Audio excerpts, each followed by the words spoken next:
Hello lovely people, I'm K3N and welcome to my channel. This is probably the final episode in the series of me making my Forager's journal, and today's the day when I'm going to put all my little bundle books, there's a separate video where I talk about those, into the journal. Now I have had a little flip through and a little experiment in the hope that I can cut the faffing down to a minimum, but it might take a little while. I'll see how it goes. There may be some editing. We'll see. Okay, so I've got you, I hope, at a good height so that everything fits in, but you're close enough to see what's going on. And I'm going to start at the very beginning. A very good place to start with the first book, which is volume 1, unsurprisingly. Which lived in the Phoenix Oak. I've also got some other bits and bobs. If there's time at the end, I'm going to go through and put in pockets and so on. I'll just see how it goes. So I'm just going to go through until I find where I thought I could put this.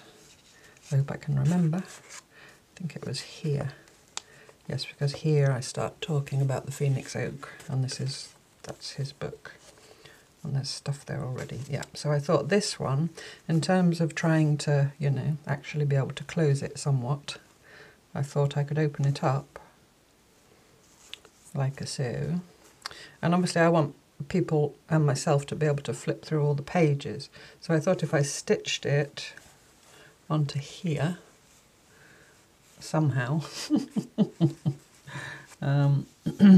close to the spine, to that little piece of cloth just through there, maybe this side and the other side, that would work. So there's only one way to find out. I've got some normal sewing cotton in my needle. Do I want to pin it on there? I don't think so. I think I'm just going to hold it, and I'm just going to endeavour. It's quite fragile, the cloth, obviously, because I've mistreated it. I'm going to have to stab stitch at first. I'm sorry if my arm keeps coming up and it goes blurry. I don't really think I can do anything about that.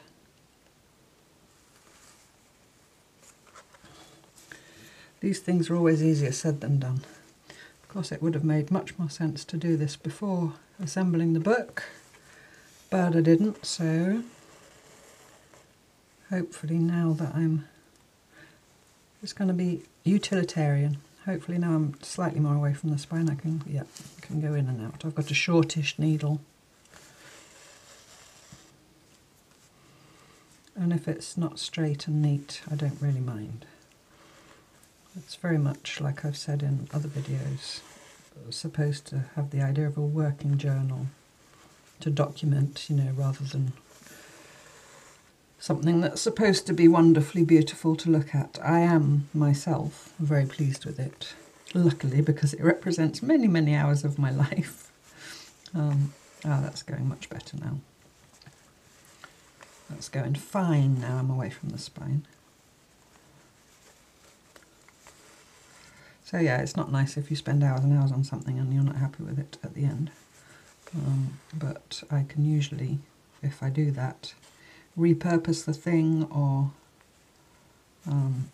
change it in some way, or just, cut it up and use it for something else where you do like it.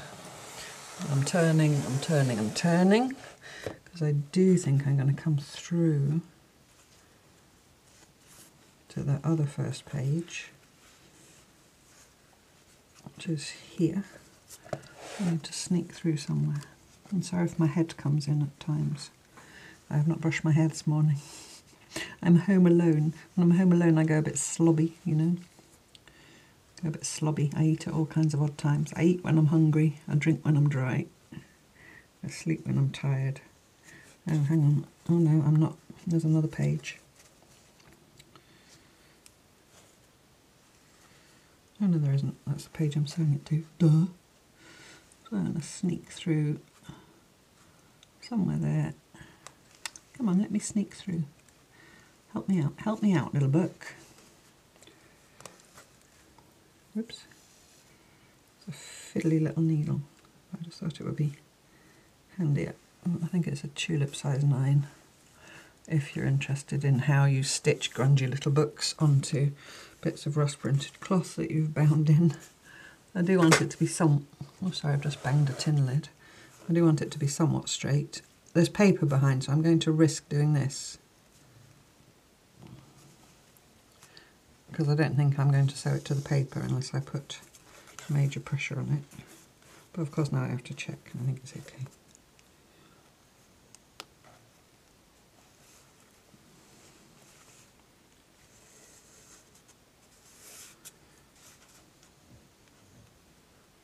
So I'm just poking through until I feel the paper and coming back up again. Some of them are going to be a lengthy process. This one, number 2, is going to be challenging. Some of them are just going to tuck in. So hopefully I can do all this, you know, within the context of a video of a reasonable length. And when I say a reasonable length, I mean my idea of reasonable, which is within shouting distance of an hour, one side or the other of said hour. Oops, I'm sneaking a little bit away from the spine, but that's more or less straight-ish. I like to add the word ish onto things, takes off all the pressure.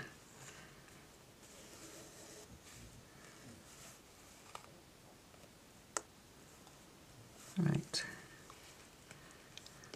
Just, oopsie, got hold of the wrong thing. Fiddly, fiddly, fiddly, faffy and fiddly. Right, all I'm going to do now is just come through to the page that I'm stitching it to.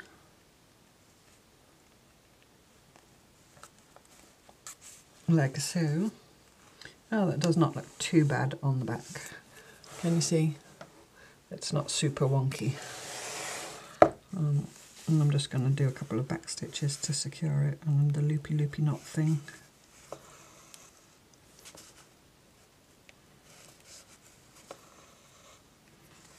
I go through, excuse me, I always go through twice. I don't know why. And then I always, after I've gone through, do another little back stitch, belt and braces. And then I'm going to cut that off and hope for the best. I'll leave a tail. Whoops. My not very snippy fiskers. Okay, so that is volume 1 in. Turn it again. So there's going to be a lot of turning going on. So you can flip through it. You can see everything there is to see. And then it looks quite nice open flat like that. And it's slightly less thick. And there it says volume 1. So yeah, I'm happy with that. Can you turn the page easily? That's okay. Yep, good. Phew, volume 1 under my belt. Now volume 2, the challenging one. We'll get it over with early. I did contemplate cutting it up. Let's just find its place. Volume 2 was in the wolf stump, and that's got stitched into it many of the botanical names. I went on and on in the last video about not saying Latin names for plants, but saying botanical, and now I keep saying it. Botanical names of the herbaceous plants in the woodland. Now what, I'll just put that needle down for a minute. What I thought I might do is kind of wrap it round this page in some way.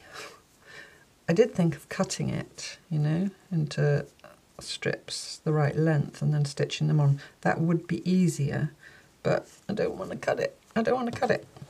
So what I thought I would do is just start up here and just stitch it to this, and this page might end up being really flippy floppy and difficult to manage, but if it doesn't work I can always take it off and do something different.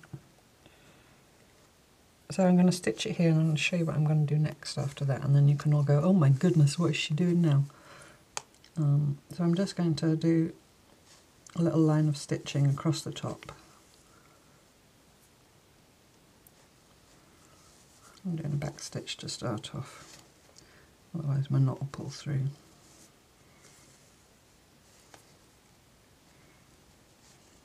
I should have stitched in the other direction, but I didn't, so I'm just going to keep ending. I think it's easier.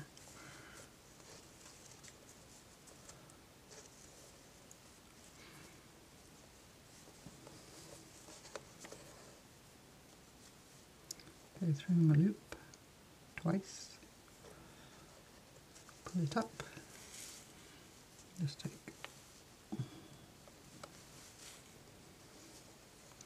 If things get pulled out, if people are flipping through and, you know, if things get torn, I don't mind it. If you expose something like this to people, you want them to be able to look through it and enjoy it and appreciate it. You don't want it to be there like some museum piece and saying, don't touch, don't touch.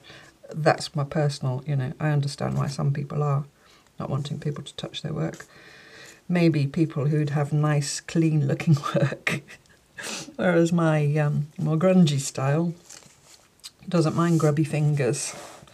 Right, so then what I thought I'd do is come up like this, but under a slight angle, and then stitch it here, and then go around to the back and do the same thing again. Sorry, the front, you know, the other side. That's my idea, so I'm going to see if it works.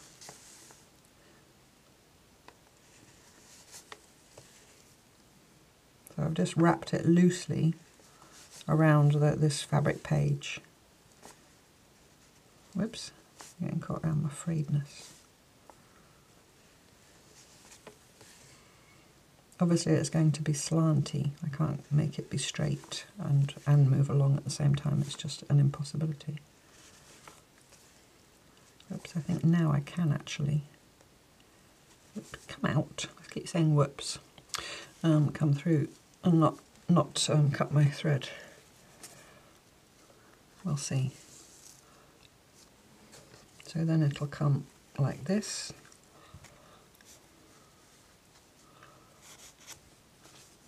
And get stitched there. I'll see later on if I need to stitch it at the bottom as well. I'm going to turn it all round again. Excuse me, turning, don't get dizzy.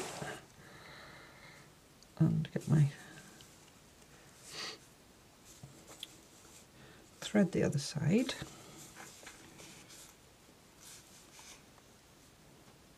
And come up from the back. Am I still in shot? No, I've crept off on there. There we go. I've actually changed my room round. I'll show you once I've finished. If you've watched my studio tour, you'll kind of have an idea of how my room is. Well, my desk was behind me. I've got it directly opposite the other side of the window. Because I was watching a studio tour of Jerry, who's one of my subscribers and has her own lovely channel, Jerry Bellini. Hello, Jerry. And in her lovely craft room with a beautiful view, she has a sofa, and on it was sleeping her two doggies. And I thought, I'd quite like a sofa in my room. Now my room is, we've got a little French stone house, and my room is upstairs in what was the barn, and the opening into here from the main house is very narrow. I think it's about 2 feet wide. So I had to really, you know, look for a sofa that, like a sofa in a box kind of thing. It's a tiny little, you know, supposed to be a two-seater. You can guess who those two people, furry people, are going to be that's sleeping on there, can't you? It'll be Stella and Fred and I'll be still on my chair. But anyway, when I saw Jerry with the sofa in her room, I thought, I could have a sofa in here. So anyway, I've treated myself to one. And it should be being delivered soon, hopefully. So I've had a bit of a move around in anticipation, because then when I'm sitting on the sofa, I'd like to be able to sort of look out at the window. The windowsill's quite high, and the sofa's going to be quite low. It's really tiny. It's almost like a doll's house sofa. And you know, going by its dimensions as told on the advertisement. So we'll see when it comes. Hopefully it'll fit there and I'll be able to sit on it, and if Fred and Stella will let me, and look out of the window and maybe do some stitching there, and maybe even do some videos of me stitching there rather than always at my desk. Because if I start showing bigger things, you know, like quilt size things, I'll be much handier sitting on a sofa stitching on them. I want to share things like that with you all as well at one point. So yeah, so that's where I'm sat at the opposite side of my room. So now I'm looking at my design wall. You will know already by the time you see this video if you follow the weekly stitch along, because next Monday's piece to camera will have a different backdrop.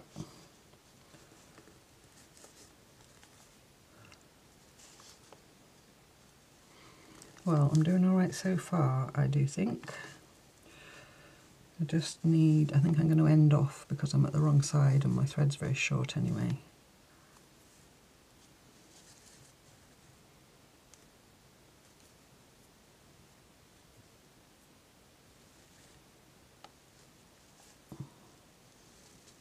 Sorry, when I concentrate I forget to breathe and then I go ah, like that, and it really picks up, the microphone really picks it up.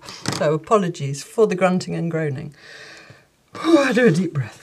Right, I'm actually also going to just raise my chair up a notch. Oh, sorry, I've made you wobble. And now I am this side, I'm going to try and get my husband to put me up a little shelf just here on the wall to my right so that I can clamp the camera stand thingy-bob onto the shelf. And then when I wobble my table, it won't wobble. But, you know, he has quite a long list of DIY. He's working very hard at the moment as well, you know. So, in the rat race. But that's my plan. So meanwhile, please excuse the wobbling.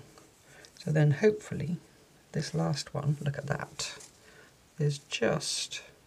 Now it is cattywampus. There's no getting away from that, because when you wrap something and you want it to move along, it has to do that. But I think, in terms of being able to see it all and have it lying reasonably flat, that was the best solution to avoid cutting it. So I'm just going to stitch it at the top.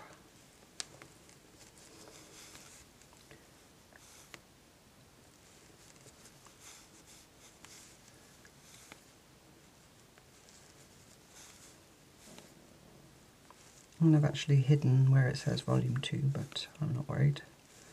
Some things have to be sacrificed. It says volume 2 on the book as well. Oh, am I just going to get away with this? There we go. Right. Oops, now I've dropped my needle on the mat. Yeah, no, I've got the mat rather than my green cloth. I suppose I could have started with my green cloth. Because if I have to do any gluing at one point and cutting and, you know, that kind of thing. Plus you can hardly see the mat because of the monster book. Now where's my bin gone? I used to say that to my granny, where's the bin? And "tha" is Yorkshire for you. So where's the bin is like saying where have you been? So if you said where's the bin, she'd say I've been nowhere, where have you been? Anyway, excuse me. Yeah, I think that looks okay. Like I said, scattywampus, but at least you can read it all. The dangle dangles nicely, which is all you can expect of a dangle. Kind of is mirrored by the other string the other side. And turn the page. You need 2 hands, do you? No. No, it's fine. Good. That's volume 2. Now volume 3 is the Mother Oak. That is another challenging one, because it's flippy outy, and I think I was going to again use this, although now I'm thinking maybe I should use this because that's a bit sturdier. I'll see, changing my mind. I worked it all out, now I'm changing my mind, because this one has got the 4 pages that flip all in different directions. So I think what I wanted to do is stitch it somewhere in its middle, so then it can close, and it can close like that, but then instead of that wrapping round, you know, the whole book, which it did before, that will then wrap round the page. Is that how I had it? And just dangle down like that. It might be a bit cumbersome, but I think that was my plan. So then it'll just be... No, I'm not keen on it against the purple now I see it there. No, I think I'm going to go back to my original plan of putting it on here. And I don't think I then had it like that. Talk amongst yourselves while I remember what I did. No, I think I had it like that. Yes, that's what I did. Did I have it that way even? Yeah, I think I just did that. Well, that makes it quite fat. How are we doing for... All I can say is a good job I extended the wrap. No, I think I'm going to try and get it 2 by 2.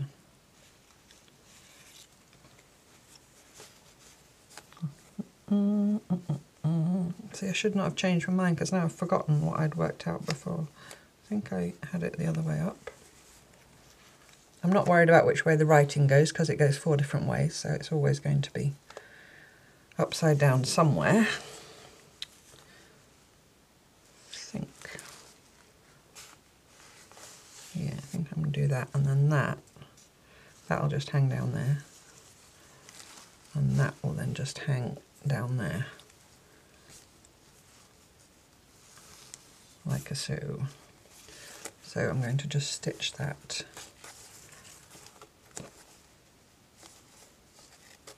And then it can be opened out and everything can be read. So I'm going to stitch it through the middle of between there to that page. And just keep it a little bit up out of the spine. In fact, do I want to... No, I think it needs all the support it can get. Roughly halfway. Needle, more thread.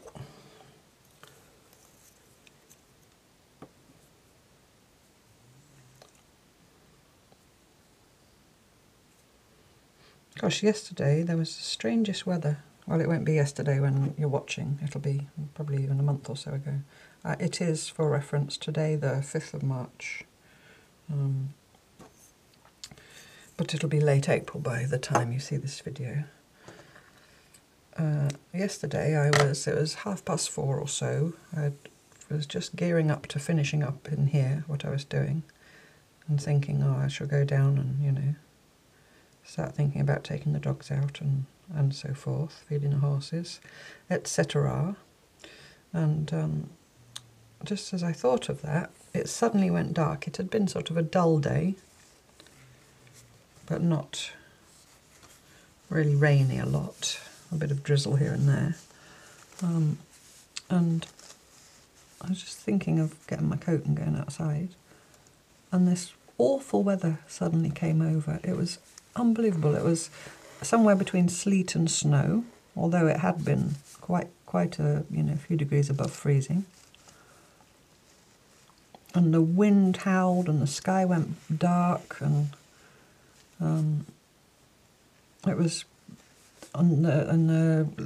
there's a door from the living room to the outside, a little back sitting room that we've got. And the door is it's an old reclaimed door that we bought second hand.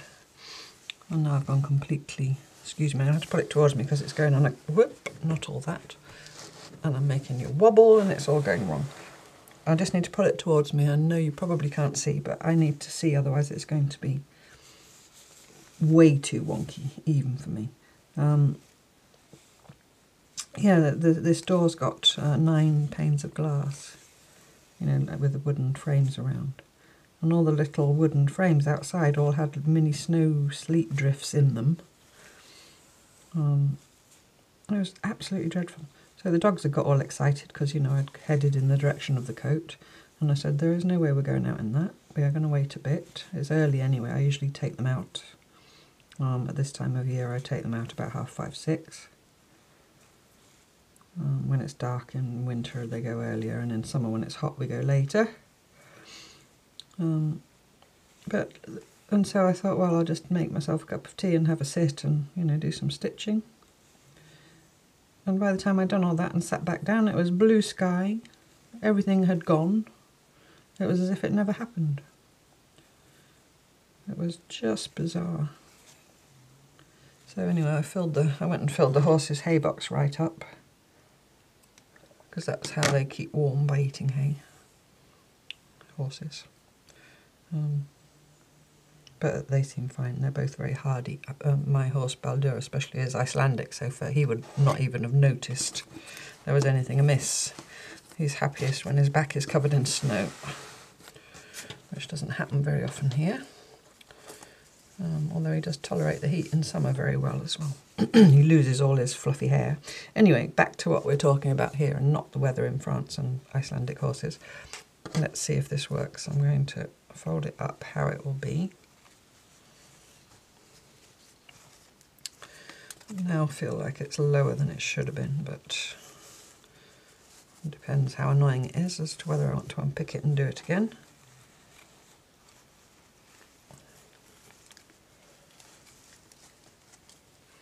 I think once it's been closed in the book for a while, it'll find its place, she said, hopefully. Now, my biggest issue is, oh, too bad on the back, is this arrangement. If I need to clip it in some way. Obviously, I don't want it permanently attached because you need to be able to open the thing.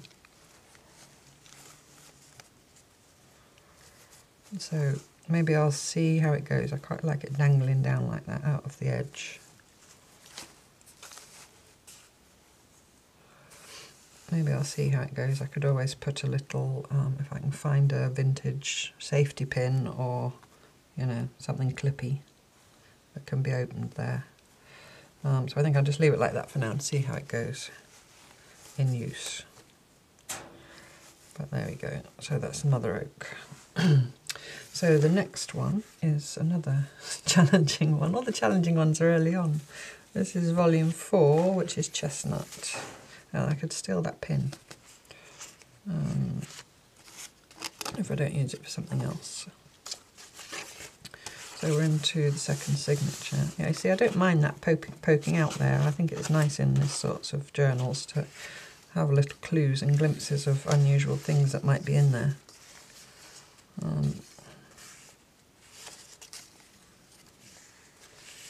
Now this one, was I going to use this again? Oh no, I was going to use this. I think I was going to use this. So this is also a accordion style thing. So it's got the actual leaves sewn in it as well, if you've watched the other video. But the most beautiful and interesting part of it is this part, I think. So I definitely want that on show. How did I have it now? Oh, I did have it that way, I think.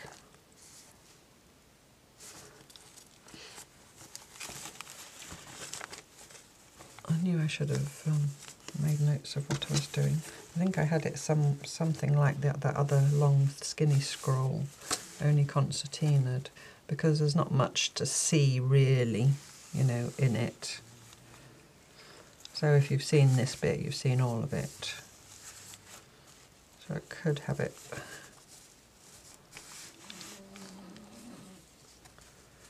something like that, and then have that coming down there. This is when you make things up as you go along, you have to problem solve. And then if that then came round there, am I overcomplicating matters? Because then I'd need to clip that somehow as well with something. So if I did go with that, how would I then attach it? Probably if I attach it, am I still in shot? Yeah, just at the top here, through all the layers. So it's wrapped round.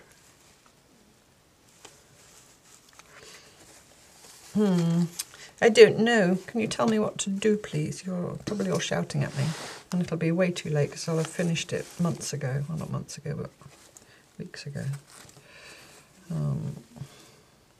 But the thing is, I wanted to share the process, but I don't really want to put it all out there too far ahead of the exhibition. Just knock something over. So that's why I'm doing it, filming everything in advance and mentioning things that will be no longer relevant when this video comes. There's one of the earlier videos where I'm talking about the Six Nations rugby, which isn't over yet now as we speak, but it'll be long over by the time the videos come out. Maybe, I think, what about if I do that? If I stitch it there at the bottom, and then that can come up there and that'll take that with it.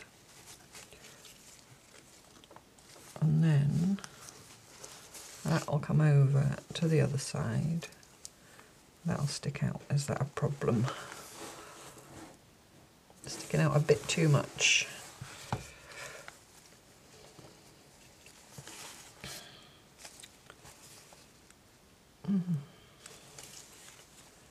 Really have no recollection. I got it, I had it after a lot of faffing, a certain way that I was happy with, and now I can't remember. I think I had it like that actually. Why don't I be sensible and get a couple of pins just to hold it in place while I fiddle about. Applique pins, right.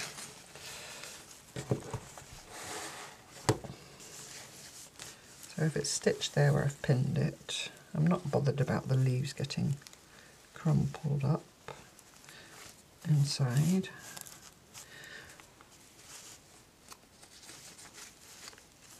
And then if I sort of concertina it back that way, how's that going to work?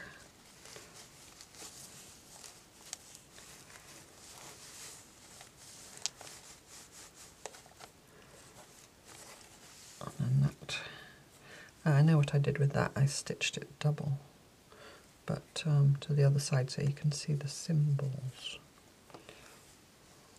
Oh no, like that. Yeah, if I just stitch that double, then it will stay put. So that won't be a problem. Yeah, I think I'll do that. I'll stitch it there at the top, through where I put the pins, but through both layers. And see where we get to with that. I'm going to have to again bring it towards me, but the bit where I'm stitching will stay in shot, I hope. Did I pin it on straight? Is anything straight in this journal? No, it is not.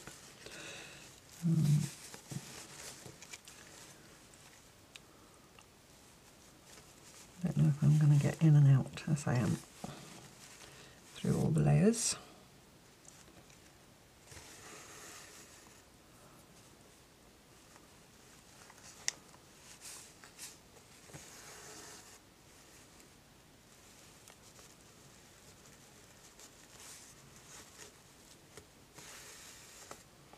I might have to stitch it at the bottom as well if it keeps sliding, we'll see.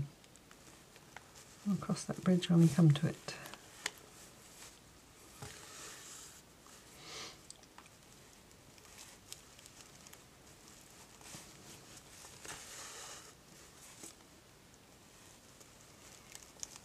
Pin out because he's done his job.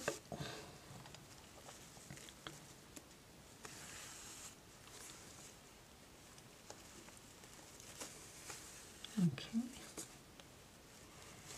Then that off. Whoops. Don't catch around the leaf stalk.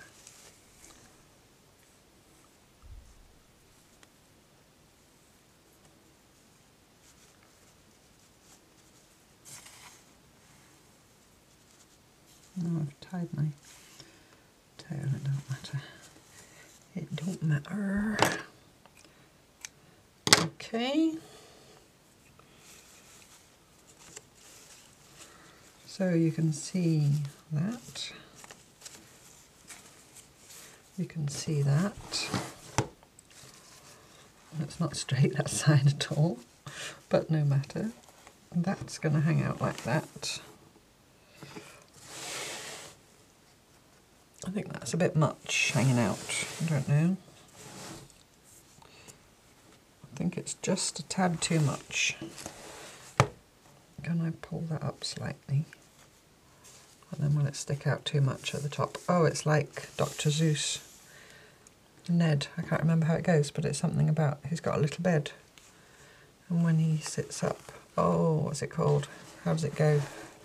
You're all shouting at me. You know, my name is Ned. Oh, I'm going to have to look it up in a minute. And his head sticks out and his feet stick out. You know that one? It might come to me. My daughter loved it when she was little. Yeah, there's no way I'm getting that straight now. Oh, that's better. She said, getting it straight. Right, yeah. And I was distracted by Ned in his little bed, and I was not thinking of Yeah, I think I don't mind that as much sticking out there. So I'm going to call that okay. Now I can't find my place. There we go. And then that'll come over and I need to stitch that double, like that.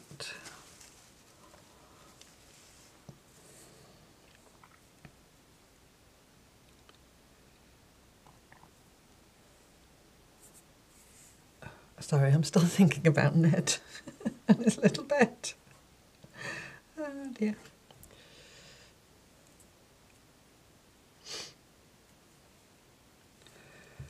Okay, so I don't want to stitch that down, but I am going to stitch through these folds at the bottom just to stop it sliding up and down. I might in shot I am now.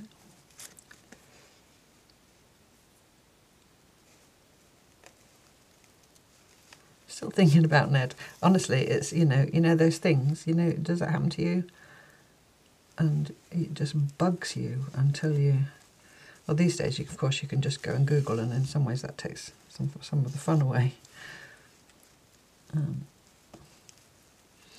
otherwise, you'd be thinking about it for days, and then suddenly it will come to you, usually in the middle of the night, when you least expect it.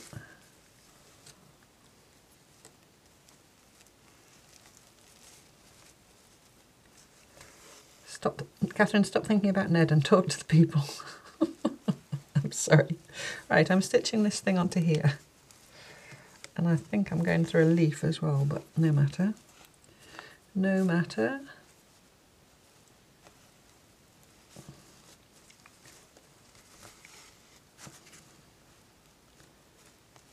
I'll tell you what, it makes stitching the weekly piece into my slow stitch journal a piece of cake by comparison.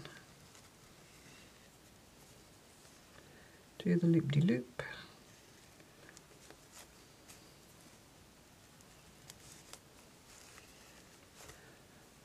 And cut it. So now I'm going to have to turn it around to sort this tie out, knocking everything over as I do.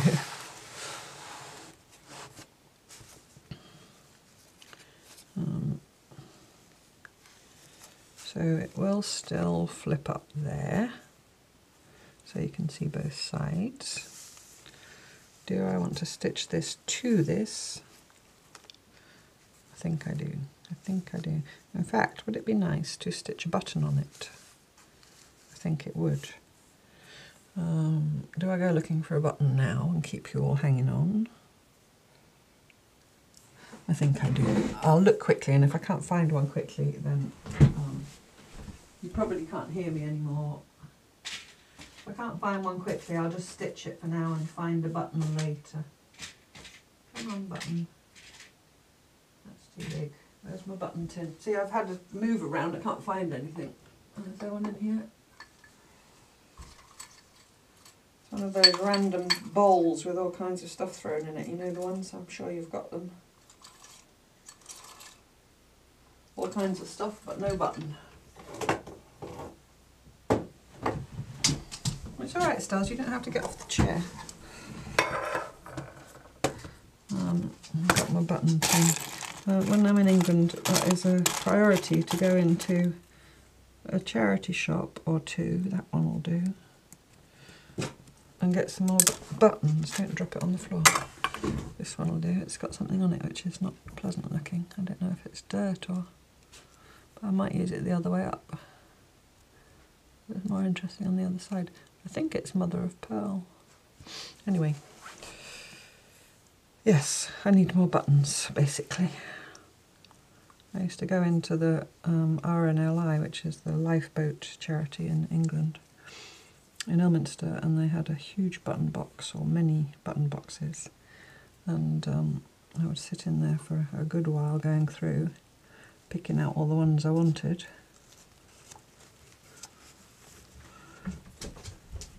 And then go up to the counter with, you know, my 2 hands full of buttons, and they would say, oh, is 50p all right, or something like that, and I always gave them more. Just seemed a ridiculous amount of money for all that buttony goodness.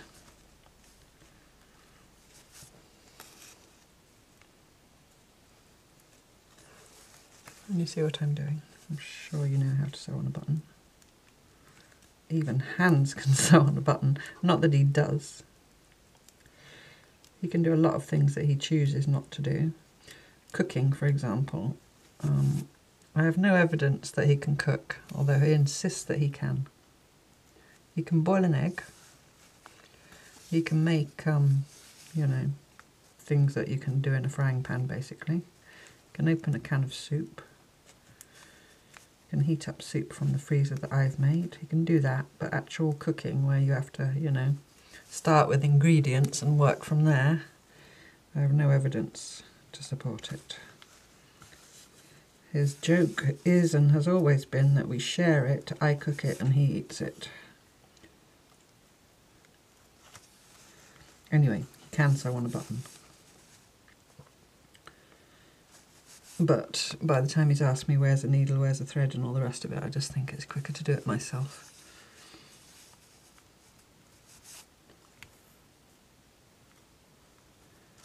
Right, that'll do pig. That's nice and easy to flip out and flip out of shot and get access to the back to finish off. And that is volume, whatever it is, can't remember. Volume 4. Volume 5 is the missing older bundle, which is in the stream still. So that one's easy because I don't have to do it. Poor little missing bundle. Now that, of course, by gravity is going to hang down like that, isn't it? Let's turn it back round. Although it will be laying on a desk, so...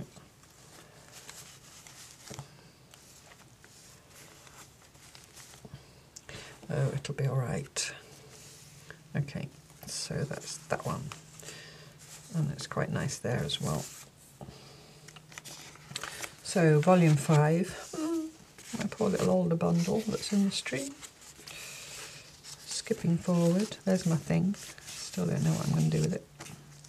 There's the map of Mauritius, the hornbeam or the mournbeam, and here's this lovely little thing that was in there. Now this, I did show you on the other video. I'll show you again because I'm so thrilled with it. This is quite fine and thin, so this is an easy peasy one to do. Because when I can remember where, here we go. There's this belly band that I split halfway with this button, and it just tucks in there. No, it doesn't, it goes sideways, like so. And that's that, so then you can take it out and open it up, and there we go, done. That was a quick one, and plus I like the look of it there with its place where it was and so forth. So now we're going to go on to Silver Birch, the Silver Ladies. I did think of moving that card and putting it behind there, but then I've got this page here, which has got the greeny colour. Here's the volume. And I thought that would look nice there. Actually, it has to go that way because then when you open you see all the trunky trunks.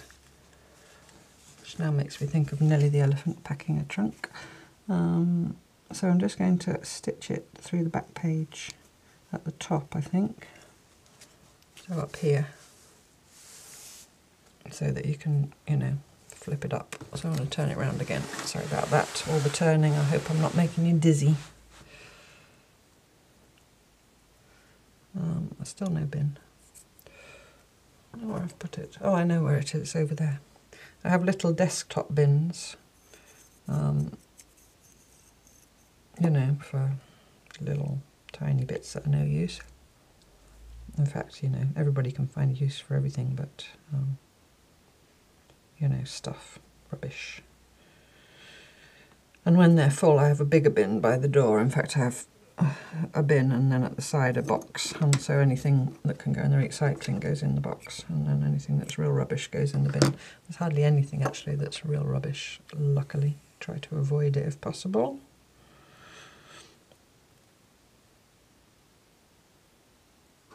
Right, so here we go. Get it somewhat centered.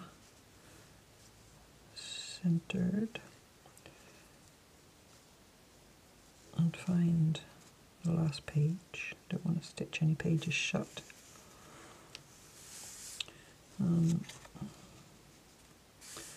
See, wonky is all very good and well in certain cases, but here where I've got straight lines, I do prefer it if they line up. That's going to be, I'll put a pin, I think. Oh, I can hear a vehicle. I keep thinking it's my sofa coming, you know, when you're expecting something. Although I've got tracking information and it says it's still in Paris. I don't know what it's doing in Paris. Probably strolling down the Champs-Élysées, eating camembert and drinking brie. I got a vision of my little sofa. It's blue velvet. Cue for you all to start singing. It's not real velvet, you know, it's probably something nasty. The dogs are barking. No, I'm sure they would have emailed me to say it's supposed to be sur rendezvous by appointment. And since I'm here on my own, I am hoping that I can persuade the man, if he's a nice man, I'm assuming it's a man, usually is in France, to bring it upstairs for me. Otherwise I shall go and ask my neighbour to come and give me a lift, because I can't wait for Hans to come home. No, no, no, I need it, I need it, I need it, my precious. Right, so there we go.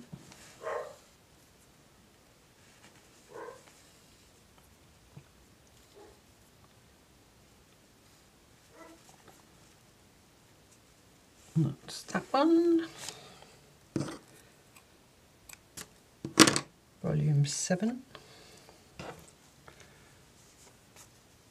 I should have stitched it actually a bit nearer the top. Is that going to annoy me? Let's turn it around and see. Sorry, I'm just knotting my thing. Another lady in the Facebook group showed how to make the knot. Frances. Hello, Frances. Oh, sorry, head-butted you and myself. Frances did a little video of that twisty around the finger thing a while ago in the private Facebook group. And another lady did it again recently. I think it looks awkward the way I do it, and people are trying to be helpful, but... And I can do it, but I really have to concentrate. And then if I'm not thinking, I just go back to the way I've been making a knot in my thread for, you know, 50 years. It's just... No, I think that's okay like that. I think we're going to call that okay. So that looks quite nice on there because the colours all go. So the next one is the Wild Cherry,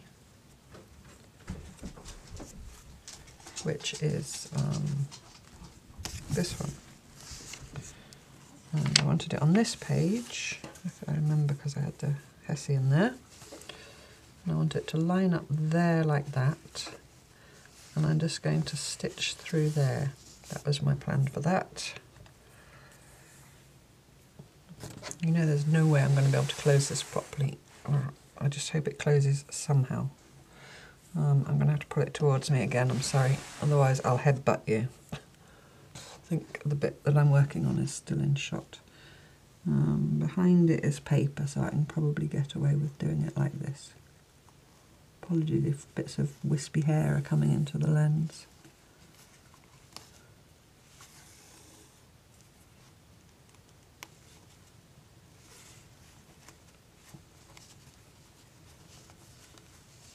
This is one of my favourites, actually. I like most of them. I like all of them in some ways, but obviously there are some that please you more than others. But I love this Wild Cherry one. It's actually a little bit sad now. I'm going to have to put some more in the woods when I walk around, because they're not there anymore. I used to walk around and, you know, see them as I went by and say hello to them every day, twice a day. Sorry, I have to get it even closer because I just can't see a thing. So it feels like there's something missing now when I walk around, because they've been in there for 6 months or more.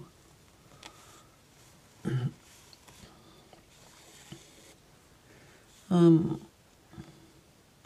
just thinking, because I wanted to say something which at this point in time has not been revealed, but by the time you watch this it will have been, yes, so I can talk about it, haha. going to do, and will have done, two tenses at the same time, something for the weekly slow stitch based on this, you know, this idea of doing this. So we will have in the weekly slow stitch talked about doing little bundle books or bundle pieces to leave in nature or in your garden or on your balcony or even on your windowsill if you don't have any outside space at all, or even somewhere, you know, in a public place. I've left them in public places before when I lived in England and gone back and found them. If you tuck them well in somewhere, people aren't going to, you know. And if they disappear, they disappear.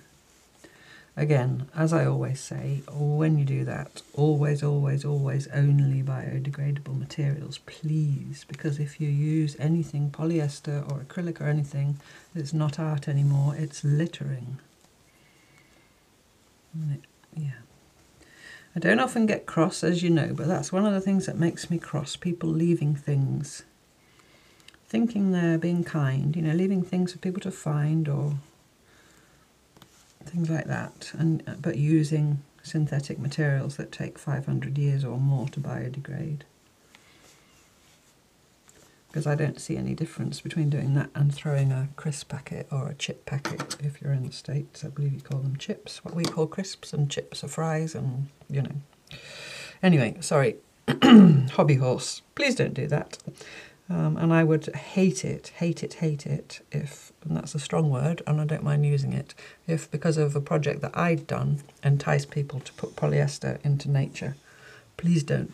Only biodegradable cotton and linen, silk or wool. Right. So that one sits very nicely on there. And you can flip through it all the way. And it's reasonably flat, and I just like the way it lines up with the lines on the thing. Sorry, I got all cross. I got all cross for no reason. Well, you know. Right. So next is my little book of Bramble, which is volume 11. Already it's really hard to close it that way. Where was I putting this one? Ah, here we go, volume 11. This is where I was putting this one, I do believe. Or, yeah, here. Rubus fruticosus. I was just going to simply do that, because what I like is you've got the square book, and then you've got this piece that kind of finish, if I get my big fat fingers out of the way. Do you see? Do you see? Do you see? Just please me. So that one will sit there. And also it's slightly less thick up here, the book, as it is down here, so it's no bad thing to put some things. And it's going to slip when I close it, but you know, the principle remains the same. So that's Bramble in.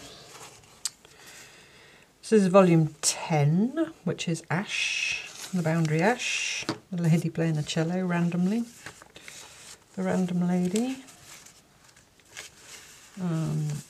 Where was I putting that now? I do not remember. The boundary ash. Where I put it. It's volume 11, so I had to go back here somewhere.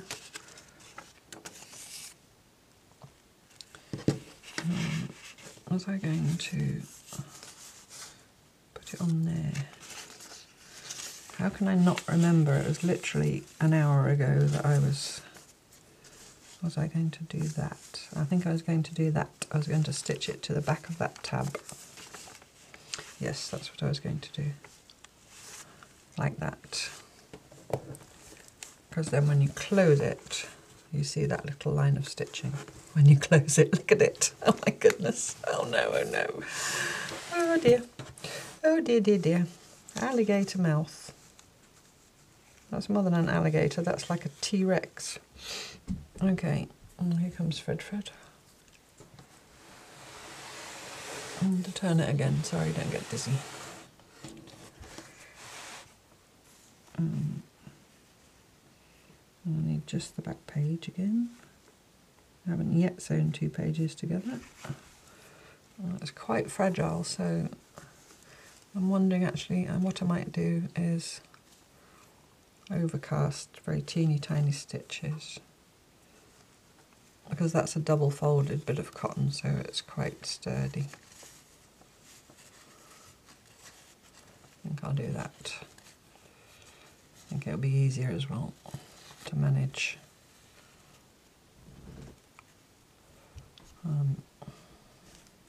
She said,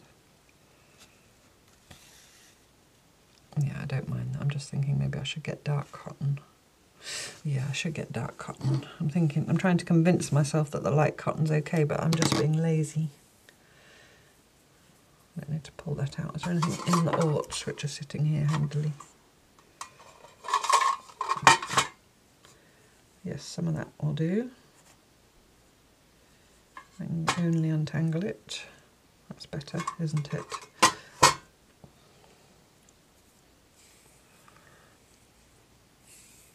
That is some mending silk. In fact, I might double it up because it's quite long. Can you even see it? It's quite long and it's quite fine. I'm going to double it up and get a needle, a bigger needle.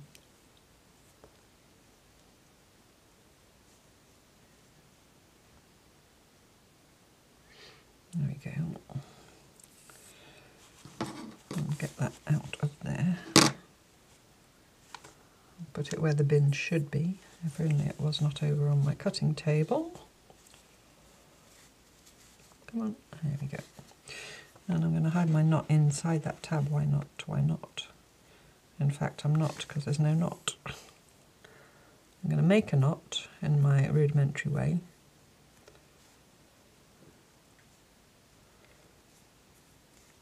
And then I'm going to hide it inside that tab.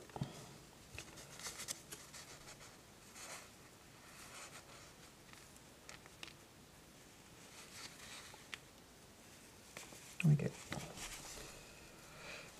Oh, it's not hiding. I'll sort it out in a minute. I'll trim it off. So now I'm just going to do a little... Is there paper in there? I feel like there's paper in there. Yeah.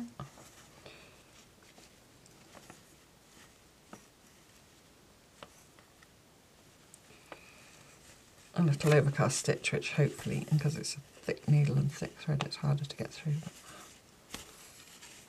But it's only a little short length, so you see what I'm doing.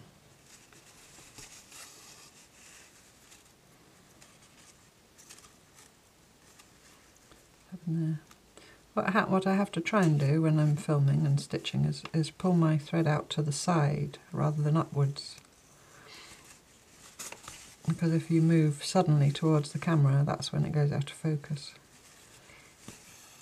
But it's not a natural movement, so I have to remind myself to do it. So apologies if I forget and a great big blurry hand comes looming up into your face. And also it means all my stitches are not going where I want them to. Oh, stop complaining, Catherine, just get on with it. There are worse things that people have to endure.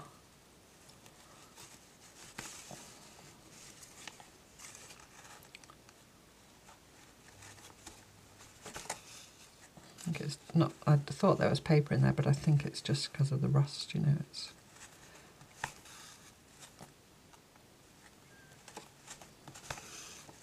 But as long as we get it attached, we'll be fine. We're getting there.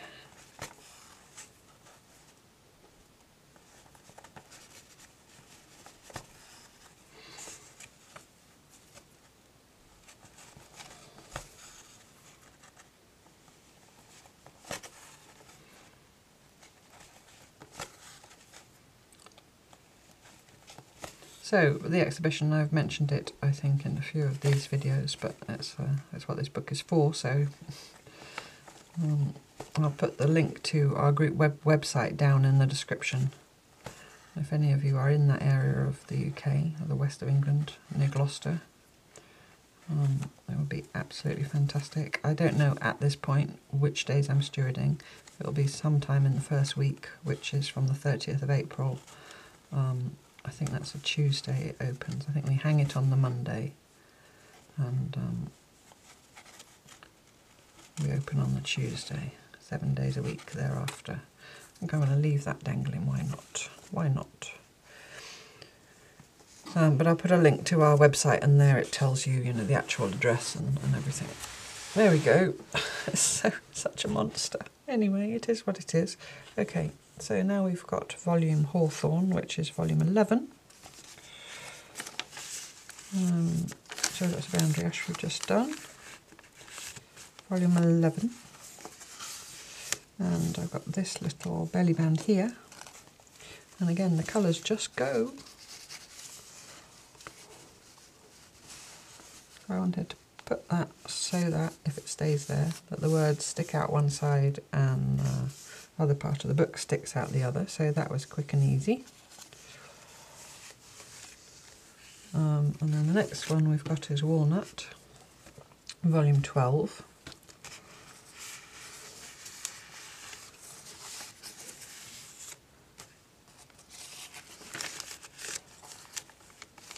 Which is here. So I've got another belly band. I'm going to put it that way, and I think,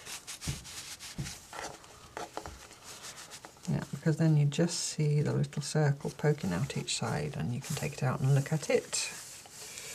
And then the final one, see, I did say that it was the latter ones that were the easier ones, is volume 13, which is the Spruce.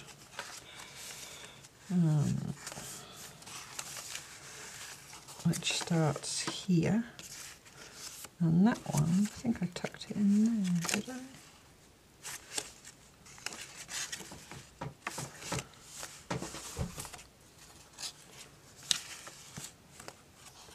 So he's now, Fred, going to go sitting on my, I made some aprons from eco-printed old sheets,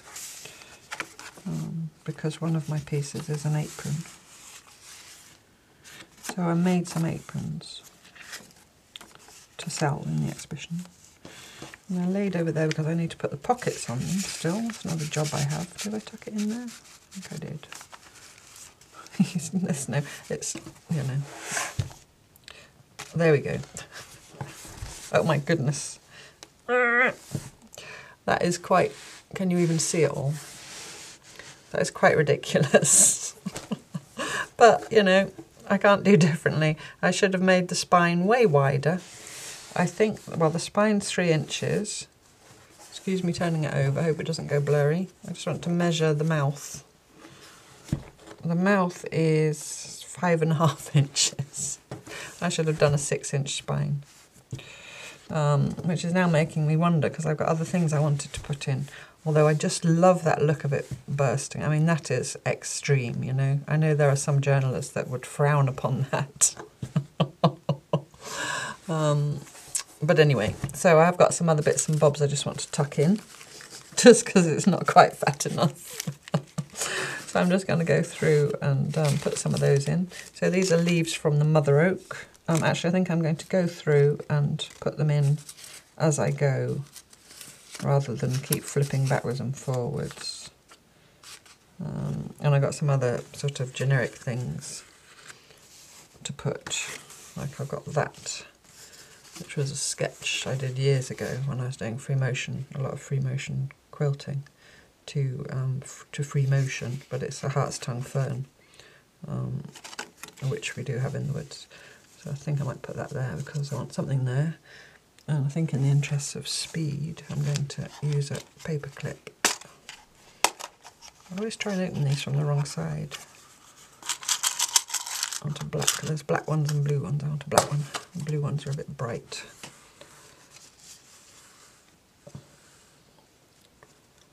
There we go. So if people want to take it off and look at it, they can.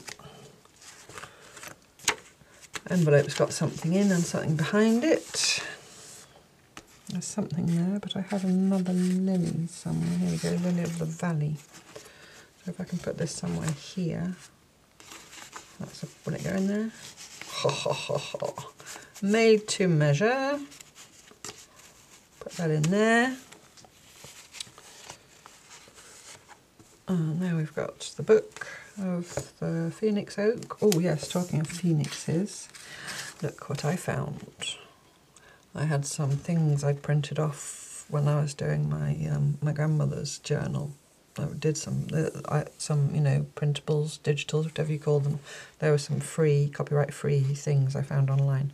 And I wanted birds, and that was a phoenix, and which wasn't suitable for that. But now I've got my phoenix tree.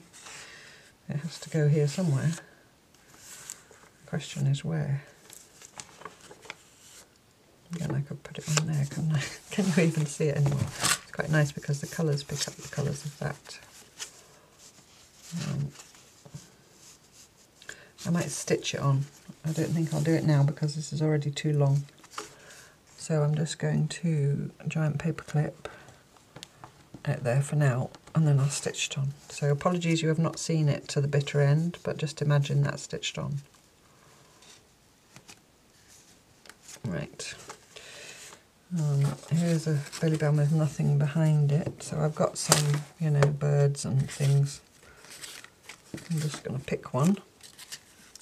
Little pictures of butterflies from the same printables, and I waxed them. I've got some creamy wax stuff, and then I just attached them with a little brad, and I tried to find a butterfly that was orange that exists around here, but I couldn't find one, so I just wrote butterfly. It's quite cute there. Can you see? It's just really so there's things, you know, so it's not empty. So I can even say that with a straight face. There's volume 2. That needs something stitching on it because it had something stitched on it that I took off. So what are we going to stitch to hide those holes? Maybe that.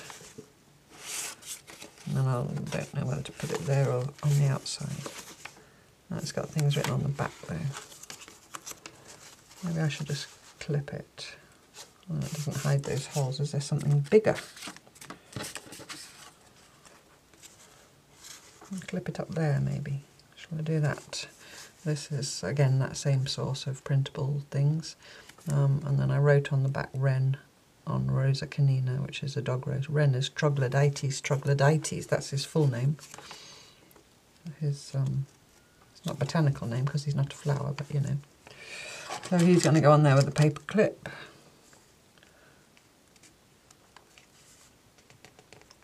Oh, that looks quite nice there.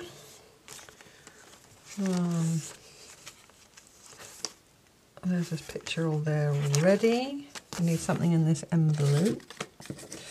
I've also got these. Let's get a bigger one. Little moths, which I just stuck onto some tea-dyed card and inked the edges. I did all that this morning before I started filming. So if I'd done all that live, this would be hours. So I'll put that in there. I think an empty envelope's a bit sad, so, and maybe then I'll put that on there because that's got, this came off the same page as the moths and it's got their Latin names and so on. But then I need to glue it. Stay open book. Whoops, sorry. I'll use glue stick for speed. Sorry about my arm swooping over. I was getting like a glue stick. And I've now, you know, check me out, proper journaler that I am. I've seen people using these. I saw Machtelt on Daily Dose of Paper using, it's an old text block, and then you use it as a gluing thing. Journalers will go, yeah, and that's just normal. But I thought, wow, what a great idea. Because when you use book covers to make journals, you have all these text blocks left. And, you know, you can't use all the book pages for collage and stuff. So you have some of the less nice ones, shall we say. And then you just glue on it, and then when it's all gluey and sticky, you just turn the page to the next page. And I thought, wow, that's a brilliant idea. I should do that. Right, so we're just going to slap that on there. Sorry, I'm coming. Remove my glue book and get it towards me. Somewhat straight. Is that straight? Straightish. So then that relates to the little moths that are in that envelope.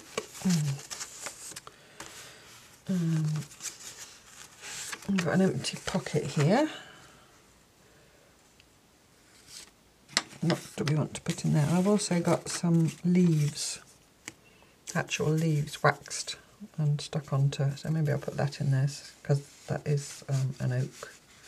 I think that says Quercus petraea, that's actually Quercus robur, but you know. How pedantic can you be, Catherine? It's possibly a hybrid. So here that's empty, but we've got the book there. The very flippy floppy book from the mother tree, so we won't mind.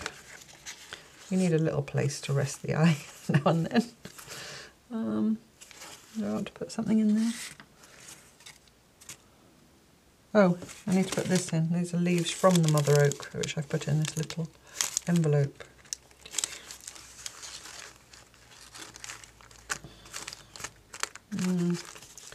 I'm not sure. Oh, I could put them there, and I was going to steal that. I should have stuck the label on the other side, but it had been written on and I wanted to cover the writing. But if I do it like that now, you can't see that it says leaves from the mother oak. So now I'm in a quandary. And if I stick it there, you can open it like that if you want to take the leaves out. What shall I do? Do you know what? I'm going to staple it. It's going to be a noise. Oh, I wonder if Mike will hear me stapling. Do you remember Gloria's Mike? Who's now known as Glorious Mike because somebody misheard. The trouble is if I staple, they're going to show on the back as well, aren't they? I'll do it right up here. Yeah, Mike is hard of hearing, and once Gloria was watching a video of mine and I ripped some cloth and he wondered what was going on because the sound made him run around the house to see what was happening. So I wonder if he hears stapling as well. Well, sorry. I'll get that sorted as soon as I can convince Hans to get his drill and screwdriver up here and put me a little shelf up. Right, so that's leaves from Mother Oak. That's making it even better. So where were we?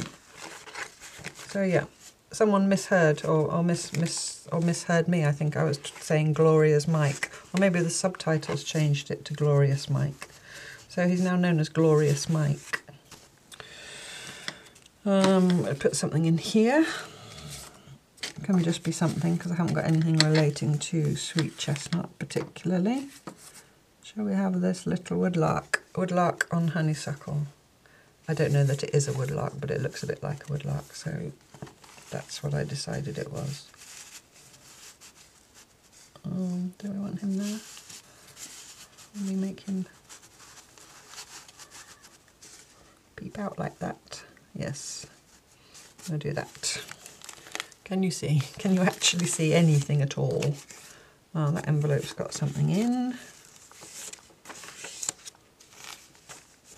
Here's an empty pocket.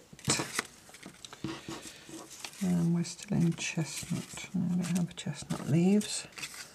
What have I got? I've got some more butterflies. Well, this is a very vibrant one. Maybe I'll put that in there. It'll keep falling out, won't it? To get something a bit bigger. How about these moths? You can actually get them in there anymore. Oh, yeah, there we go. I'll do that and leave them poking out. I think it's nice to see that there is something in there, even if you can't actually get it out easily. Right, so here is the chestnut book. Another empty pocket. If there ends up being empty pockets, then they'll just have to be empty pockets because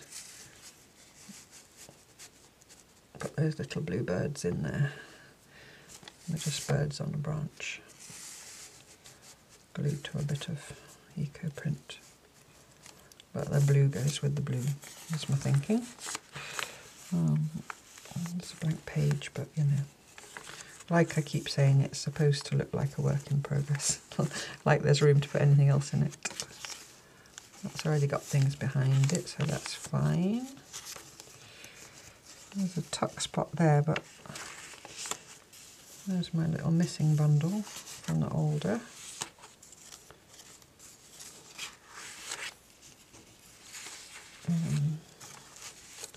There's an empty pocket. Put that in there, leave it half poking out. There's another empty pocket. I really do want to put something in here, in this strange place that I made. Maybe I'll put that super vibrant butterfly in there. I wonder if it'll stay. just as a reward for anybody who's interested enough to open it. I'll see if it stays. There we go. The Mournbeam. Just having a look what leaves I've got because I can't remember. No, I don't have Mournbeam. I've got Bramble. I've got Wild Cherry. I've got Maple, which I don't have any of in my woods, but I had a leaf that I picked up somewhere. And I've got Hawthorn leaves. Silver Birch. Wild Cherry, here we go. And I've got a Wild Cherry leaf, which I've stuck onto this bit of tea-dyed paper. And I've also got some other Wild Cherry leaves that I've waxed. So I could just put wax leaves in if there's an empty place. Or, you know, just like that. That's quite nice.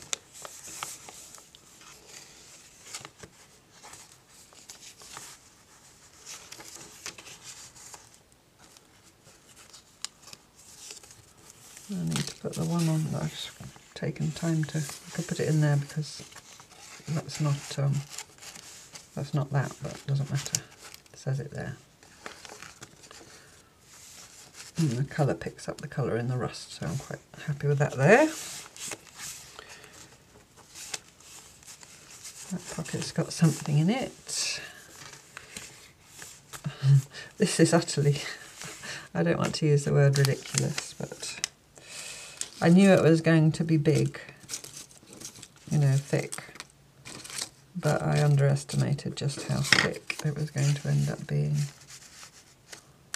Put that there. It's another one of those butterflies that, I'm finding that purple a bit much, really. I'm not up to brambles. Oh yes, I am brambles. I'll put my brambles leaf there.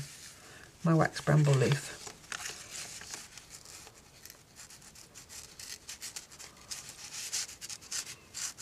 I'm fiddling about, it's going to move the minute I close the page. Oh no, it's okay. I want it further in because it's... Yeah, that'll do. That'll do, pig. Right. Hello, cello playing lady. So we're now into volume 10. I need to put... I haven't got any ash leaves. Something in here maybe. There's some more of my moths. They're not going to sit, are they just going to flop? I will just leave that empty.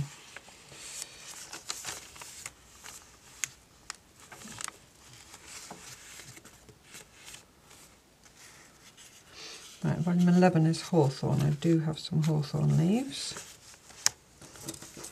Yeah.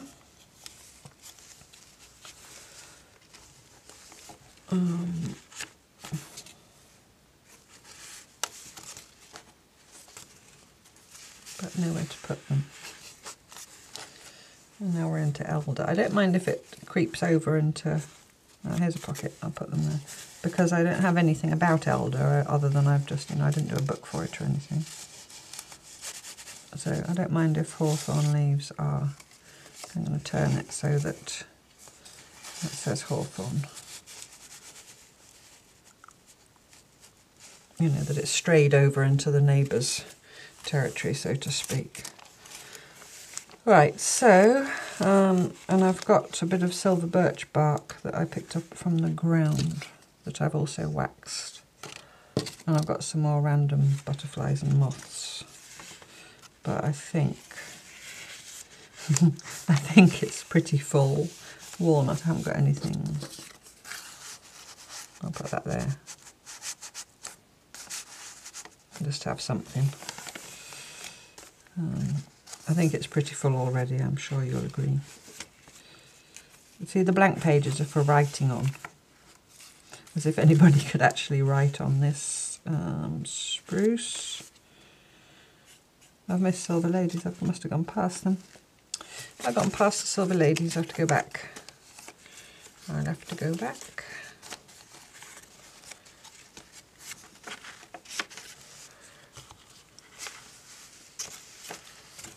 Where are they?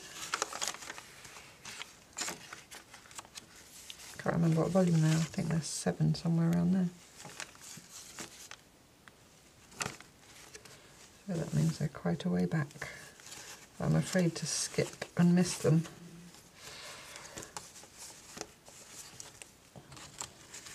Oh, there they are. So I've got my bit of bark. My bit of bark. Will that go in there? That's not really a pocket. I've kind of put things in all the pockets already. That's the moonbeam. But I do, you know, I've gone to effort with my bit of birch bark. I just feel the desire to include it. And then we're into wild cherry. And I'll have to try and get it into that little place. Or it could double up in a pocket with something else. It's really thick. It's really not the sort of thing that I should be putting in here.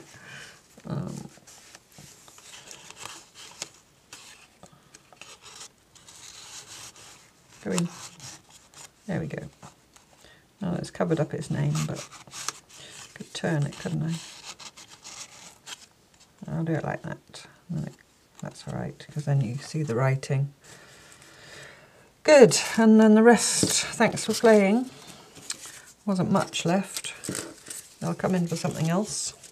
So that's it. I'm not doing a flip through because I think you've seen enough of it. You know, we've been right through it, and there is the flip through before I did this to it. Oh God. Oh gosh, golly gosh. Anyway, yeah, well, it is what it is. I'm going to tie something around it super tightly, and when it sits open, it'll be okay, won't it? It'll sit like that, and then people can flip through if they want to. Okay, thank you very much for watching. If you've made it this far, this is how not to make a junk journal. But anyway, I've had fun. Okay, I'm adding this little segment on at the end because last night after I finished filming the rest of it with my ridiculous journal that wouldn't close, I thought, well, I'm really not happy with that. That is entirely ridiculous. So I cut the journal up. I took all the signatures out. I cut all the binding threads, took all the signatures out, ripped the spine off, cut the two covers away from the cardboard spine, and made a new spine, which is now this wide. I have to turn it the other way. It's, oh sorry, and I've made you wobble. I've made it the spine 6 inches wide instead of 3 inches, which is what it was before. So I've just spent this morning extending the wrap because the wrap wouldn't go around it anymore.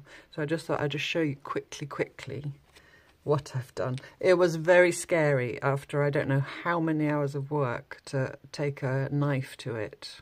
Anyway, I used millions of giant paper clips in the signatures to hold everything together. And then the first binding thread that I cut through, you know, I've never done that before. I thought, well, I'm just undoing what I did and redoing it. It's not, you know, that scary. But it was quite scary. Anyway, stop wittering, Catherine. This video is already hours long. You said you'd just come back 5 minutes and show them. It's hard to keep it all in shot, but still be close enough for you to see. So I stitched my dangly collection of stuff to the wrap. I used another bit of the Stitch Meditation roll. I had just enough left, and actually it was long enough, if you can see. If you remember way back to video 1, I had this dangly pink bit that I left. So I stitched it the length of that, just, you know, why not? And I just ladder stitched it together and put some more patches on and did some more stitching to kind of incorporate it. The same as I did, you know, in the beginning with the wrap. So now I've got the same spine on it. I have to show you it this way. I've got the same spine on it, which I ripped off, and I then stitched it using the invisible base, you know, Jude Hill's wonderful glue stitch, to a piece of eco print. You see that? I mean, the spine is nearly as wide as the book itself. I don't know if you can get the impression of it. So yeah, like I said, I just took all the signatures out, paper clipped them together, took them all out, ripped the glue carefully so as not to damage the cover, cut here and here, you know, where you insert the cardboard, got the old spine out, and then put the new spine in and rebound it. It was not that bad once I started, going really careful. But now look, now it makes more sense kind of, if there can be any sense to a thing like this. The other thing I had to do on the inside, whoop, up in your face, because I'd already glued the end papers down and the other piece of cloth that covered the inside of the spine was under the end papers. I cut that. I then just glued over some more eco print, which comes slightly over the end papers, but actually I quite like that. But now, do you see? Hardly all of it. Get that lumpy bit out of the way. It does lay in such a way. You imagine that laying on a, you know, whatever they lay it on, something in a dark corner somewhere. I'm joking. Don't be upset for me. I'm joking. If it's laying on a plinth, you know, that people can stand at, or on a desk where people can sit or whatever. It just, if you imagine it just laying there, you know, open somewhere like that, it just makes it's more manageable, I think. And then closed as it's more like a filing cabinet than a book. If I put it like that, I can imagine it's like a filing cabinet. Anyway, so that's what I did. So I'm glad I did it. I don't think I would have slept if I hadn't done it. I just kind of thought of it and got on and did it.